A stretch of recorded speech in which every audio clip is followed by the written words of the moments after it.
Hello, Lakers Nation. My name is Trevor Lane, senior writer for LakersNation.com, and this is the Lakers Nation newsfeed where we break down all the latest happenings in the world of the Los Angeles Lakers. Today, we're talking about Anthony Davis, more rumors coming out, this time some concrete details on what the Pelicans want.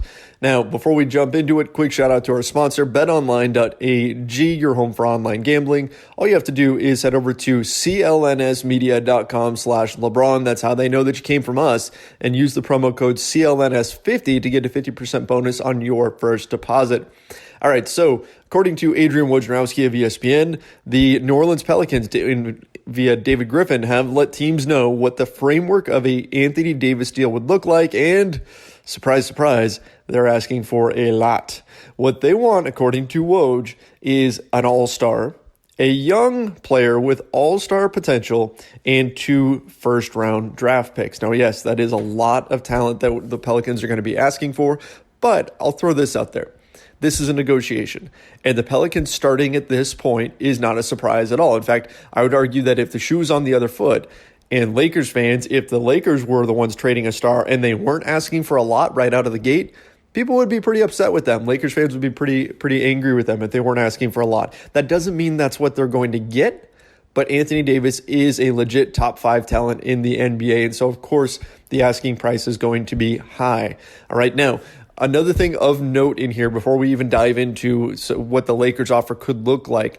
So the piece notes that the Boston Celtics are not right now one of the teams that's really in the hunt, and that's something that I mentioned on our last podcast. If you want to go back and listen to that, I went through all the different examples of what a Lakers deal could look like and went through some real possibilities using the math of the salary cap and all that. So make sure you guys go check that out. Go find the Lakers Nation podcast.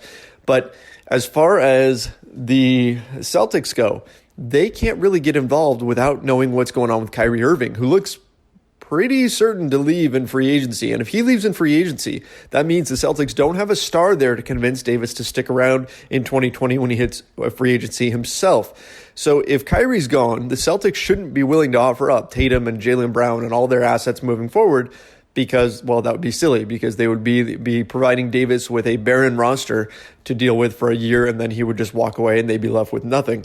So not surprisingly, the Celtics aren't really part of this, which is a good thing right now for the Lakers. Now, sure, Danny Ainge can change that with one phone call, but for right now, any team who wants Anthony Davis, the fact that the Celtics aren't really part of the discussion is a good thing. The teams that are involved are the Lakers, the Clippers, the Nets, and the Knicks. That's right, Los Angeles versus New York. Here we go. So what do the Lakers have to offer in order to fulfill the requirements set forth by the Pelicans? Well, it's going to have to be a 3-team deal. And pretty much for all these teams, it would have to be a 3-team deal. The challenge is getting all 3 of those things together in order to create the offer that the Pelicans want. The Lakers can certainly offer a young player with all-star potential. Brandon Ingram, you could say he has all-star potential, especially based on the way that he played last season right before his unfortunate injury.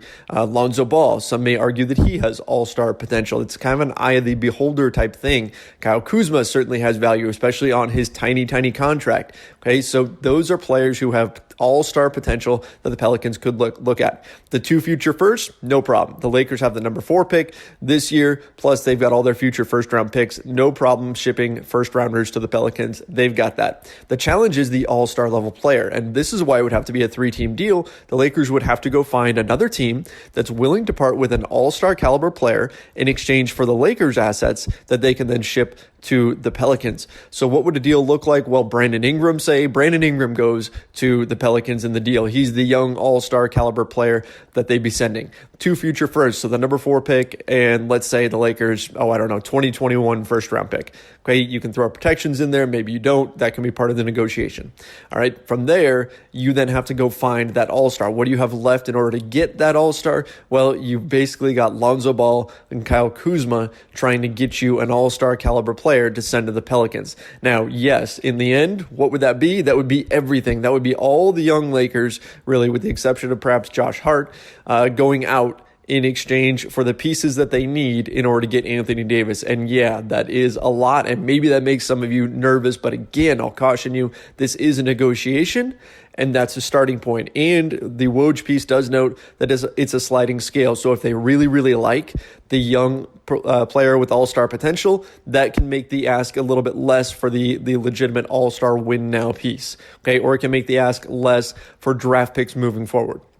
So those things matter, and that can change the overall value of this deal. But hey, again, it's a negotiation. It'll be interesting to see where this all winds up. But the other thing of note is that the Pelicans do want to get this done before the NBA draft, which is coming up on June 20th. So this is going to heat up very, very quickly. Of course, they want to get it done before the draft because the Lakers, a big piece of their package is the number 4 pick, and the Knicks, a big piece of their package is the number 3 pick. And so the Pelicans would like to go ahead and make that pick for themselves rather than rely on the Lakers or Knicks to make the pick and then send them whoever they took. They would like to be able to tell the Lakers, hey, we want you to draft this guy, right? So that makes all kinds of sense. So again, expect this Anthony Davis situation to come to a conclusion sooner rather than later. We've got about a week and a half till the draft. It's going to be coming up fast and furious, and expect even more info to leak out here about Anthony Davis trade discussions.